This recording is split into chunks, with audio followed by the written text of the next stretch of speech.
Hello friends, homemade recipes by Lipika and blogs চ্যানেলে আপনাদের সকলকে স্বাগত। আমি হলাম লিপিকা, আর আজকে নিয়ে চলে এসেছি দুর্দান্ত একটা স্বাদের রেসিপি নিয়ে। যেই রান্নাটি আমাদের বাঙালির কোনো শুভ অনুষ্ঠান হলেই কিন্তু করা হয়, সেটি হলো মুড়ি ঘন্ট। কাতলা মাছের মাথা দিয়ে গোবিন্দভোগ চাল দিয়ে মুড়ি ঘন্ট রেসিপিটা করতে হয়। আমি এখানে চাল 150 গ্রাম নিয়েছি, জল দিয়ে ধুয়ে নিয়েছি, জলটা আমি ঝরিয়ে তুলে নিয়েছি। আর এখানে একটা গোটা আলু নিয়ে নিয়েছি ডুমো ডুমো করে কেটে। আর মশলার জন্য নিয়ে নিয়েছি 3টে পেঁয়াজ, আদা রসুন, 2টো শুকনো লঙ্কা, একটা টমেটো।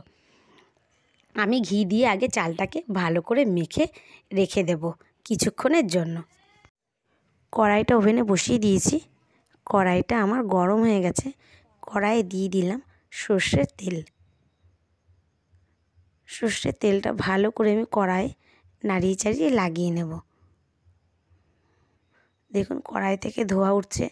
মাছের মাথাগুলো আমি দিয়ে দিলাম তেলের মধ্যে। আগে মাথাগুলোকে লাল লাল করে ভেজে নেব। 2 টুকরো দিয়ে দিলাম।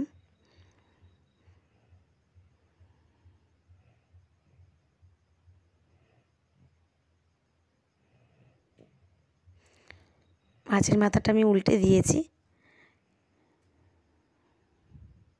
মাছের মাথা দুটো আমি নামিয়ে নিয়েছি। কড়াইয়ে দিয়ে দিলাম ডুমুক ডুমুক করে কাটা আলুগুলো। আলুগুলোকে আমি হালকা লাল করে ভেজে নেব। মুড়ি ঘন্টতে আলু দিলে কিন্তু খেতে একটু ভালোই লাগে।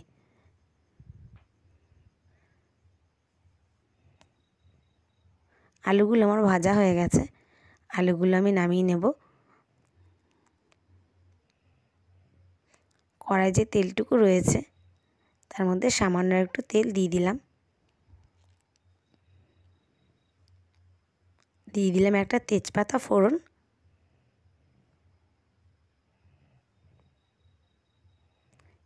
তেলের মধ্যে দিয়ে দিলাম টমেটো কুচিটা। টমেটোটা আমার ভাজা হয়ে গেছে। টমেটোর মধ্যে দিয়ে দিচ্ছি সমস্ত মশলাগুলো বাটা।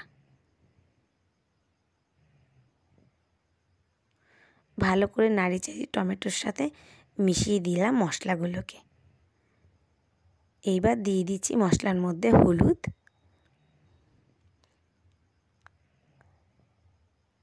দিয়ে দিচ্ছি স্বাদ মতো লবণ।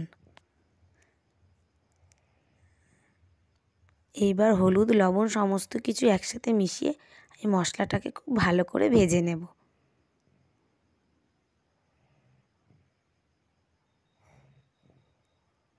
এইবার মশলার মধ্যে আমি দিয়ে দিচ্ছি যে মাথাগুলো ভেজে রেখেছিলাম, সেই মাছের মাথাগুলোকে আর আলুগুলোকে সব একসাথে খুব ভালো করে রান্না করে নেব।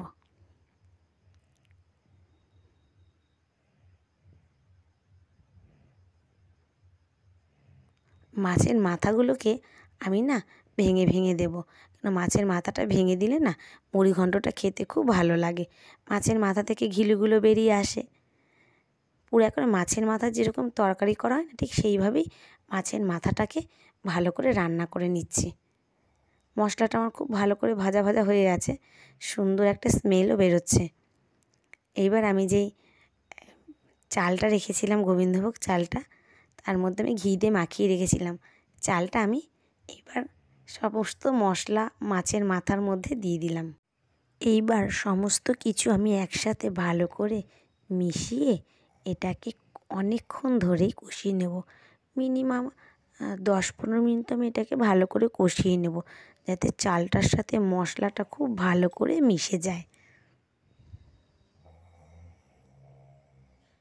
দেখুন দেখতে কি ভালো হচ্ছে কালারটা, খেতেও কিন্তু ভীষণই ভালো হয় মুড়ি ঘন্ট।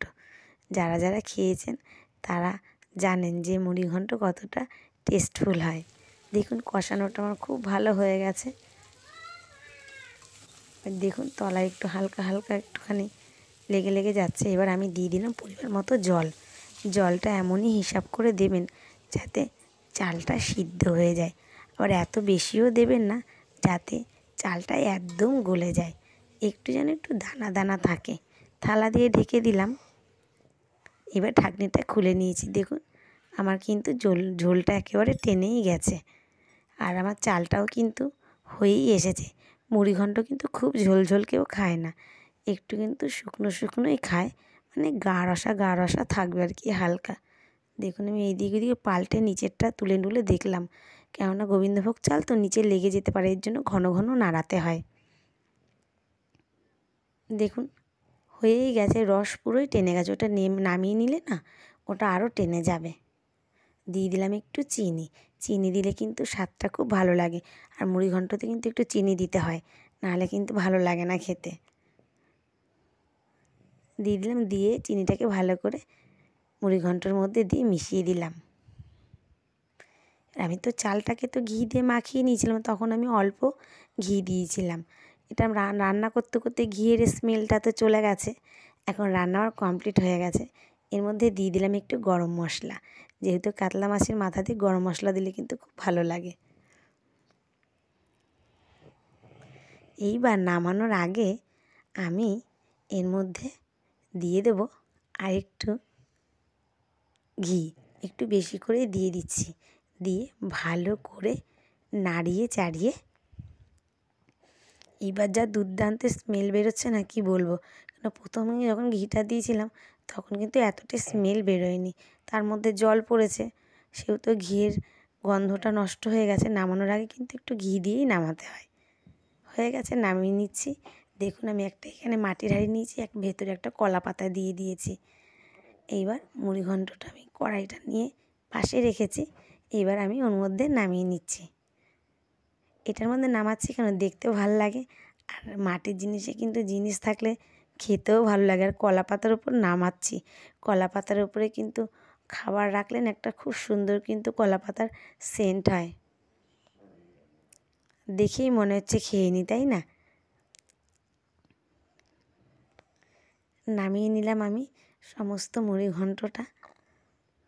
যখন কড়াই থেকে মুড়িঘণ্টটা নামাচ্ছিলাম না, তখন সূর্যের আলোতে কেমন যেন ফ্যাকাশে দেখাচ্ছিলো। এখন অরিজিনাল কালারটা দেখুন কি সুন্দর লাগছে। আপনারা বাড়িতে এই পদ্ধতিতে মুড়িঘণ্ট রান্না করে দেখুন, আশা করছি আপনাদের ভীষণ ভালো লাগবে। আর রান্না করে খেয়ে দেখবেন, যদি ভালো লেগে থাকে তাহলে অবশ্যই কমেন্ট বক্সে আমাকে জানাবেন যে কেমন হয়েছে। আর রান্নাটা অবশ্যই কিন্তু শেয়ার করবেন, আর একটা লাইক কিন্তু অবশ্যই করবেন। সাবস্ক্রাইব করতে ভুলবেন না। Tata, bye bye.